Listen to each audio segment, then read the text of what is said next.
Hi everyone, this is Karak from Angry Centaur Gaming, magician extraordinary, plenipotentiary, and badass mercenary. My man is high, my health is low, and I'm here to weave you a magic tale as I review the Steam Early Access game, Ziggurat.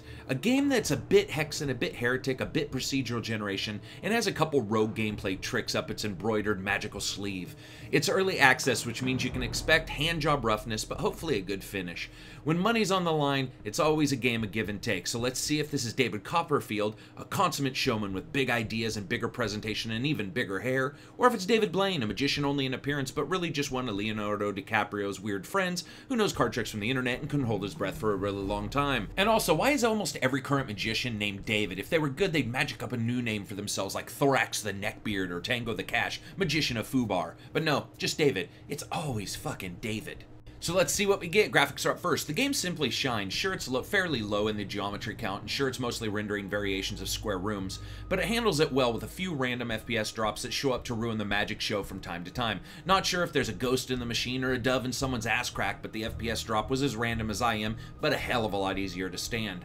The enemies run the range from fairly good to this is just weird. Flying skulls, witch women, but my favorite is the Karak beast, or carrot attack blob, or whatever it's called. And by favorite, I mean I fucking hate it. It doesn't seem to fit into the game at all, seems overly used, and attacks by biting. I mean, it could have whipped its green stalk at you or done something else sorta cool. But seriously, most are good, though they lack detailed animations. It's more Serious Sam than anything else, but lacks some of Serious Sam's conveniences, which I'll hit in a moment.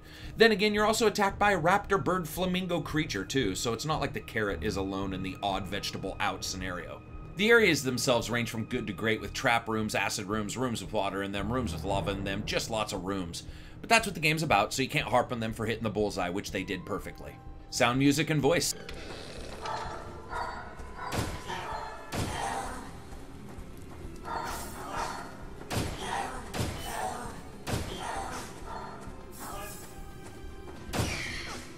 Sound is excellent, with witches wailing, skulls shrieking, bosses thundering, and traps sounding distinctly dangerous as they let loose. Overall, great bit of tonal range here. Your magic spells seem to lack a good bit of low-end punch, though, with you being armed with a wand basic attack weapon that has all the threatening power of a pink slipper and sounds about as weak. They should really look into spreading the weapon sounds into a wider range and add some secondary and maybe even tertiary effects. Some later spells seem to be more developed, and it feels like a case of let's make later stuff sound legendary, which leaves your basic weapon sounding like a threat from a third grader on a playground. Music, you know, it's okay, nothing stand out, but it fits the locations. I assume some pieces might be changed later on, but what it is and what's there isn't that annoying, but it also doesn't grab you. Voice, barely any there, so don't worry about it. The little that is there is fine for now, but this isn't a talking game. Throwing a bunch of voice in this would feel like having Carrie Fisher play Luke Skywalker. It just wouldn't fit, though it actually might be hilarious. Gameplay. This game is a double-edged sword, so sharp I might cut myself. First, it's a bit roguelike, which means repetition like no one's business. Then again, it's a bit like a shooter like Serious Sam, which means you would expect to do a lot of backing up, strafing, and so on. That's when the first cut happens. You see, some rooms seem great for battle, fitting and outfitted the way you'd expect, but with random generation, sometimes you get a room filled with pillars and random shit with random enemies being teleported like Scotty from Star Trek got bored and took a job as the engine developer. And you find yourself in places where it's not only not fun, it's not even set up right. Or if it is right, it's the bad version of right, like hot cousin-on-cousin lovemaking. The problem is, this just isn't the sex, this is where you actually get to see what the kid looks like when it pops out. Now, after hours of playing, when faced with those kind of rooms, I found myself doing the one thing that signals to me there's a serious problem here, and that is restarting. You see, you don't lose anything from restarting, as you don't start with anything anyway. So if you end up finding a room that might take your health down too much, or worse yet, clear a room with like a low amount of hit points left, it can behoove you to just restart the game and hope for a better overall outcome and level generation so you don't waste your time. And sure, you can power through. I did many times, but there's not a carrot at the end of the stick other than dying savagely. Additionally, since you need two things to end a level, a key to call the main boss and the room the main boss is in, you can find yourself just restarting to hope you get a better overall balance and overall level generation so that you can find those things quicker. Luckily, it's all about balance, and the folks making the game seem fairly aware of the variation issues and somewhat aware of the other issues and seem open to fixing it.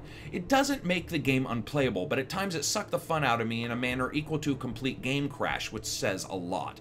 If the game had more variation, more unique locations, and more enemies, I don't really ever see myself having a problem with this, but currently the game's lean enough that fighting through something with an almost guaranteed death just sort of became not fun for me as I played. As you play, you level up, gathering perks that are then promptly dropped when you die so that you start back over as a level 1 character from the very starting. That's probably the roguelike bits, I guess, and it might be fun for some, but the repetition mixed with the hot and cold level design started to tax my frustration limit like solicitors on a Sunday. There's also a good deal of unlockable characters, however you're gonna find yourself facing the same shit countless times before you get anything better, like bad high school dating. So in the end, the game can feel extraordinarily taxing, especially when the characters and unlocks seem fairly spread out and lengthy to begin with.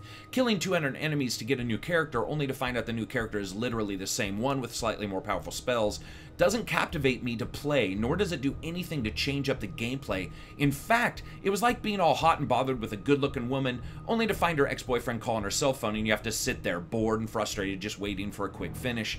The risk versus reward gameplay seems to range from okay to mortally skewered by the boner of the god of bad game design. What's strange is the game isn't that difficult normally, it's just long. And long not in a good way or a deep way, but long and a retreading the same fucking ground over and over and over and over and over and over and over and over, so much that even Helen Keller could find your tracks.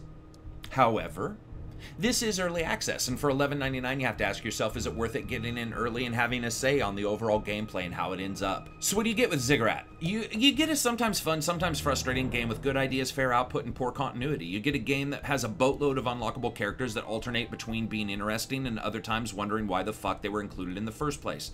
This must have been how the professor felt on Gilligan's Island when Gilligan lived through the boat crash and he was just sitting there going, what the fuck? Just asking himself why and doing anything he can just to get off the fucking island, just to escape. So I rate games on a buy, rent, wait for a sale, or never talk about it again rating scale. Since this is an early access game, I'm going to go ahead and change that rating scale to buy later, wait for a sale later, or never talk about it again rating scale. This is a buy later. The ideas here are solid, the presentation is good, but the output just isn't up to the future prospects, and what is there could be fun, equal to the monetary amount requested, but it doesn't seem likely. You're seeing how the sausage is made here, and frankly, weird bits are in these magical broths that I don't want to bite into unless they're fully cooked. So that's it. There's nothing left up my sleeve and no health orbs to grab, so I'm effectively rebooting myself until I find another game to review. Peace out, bitches.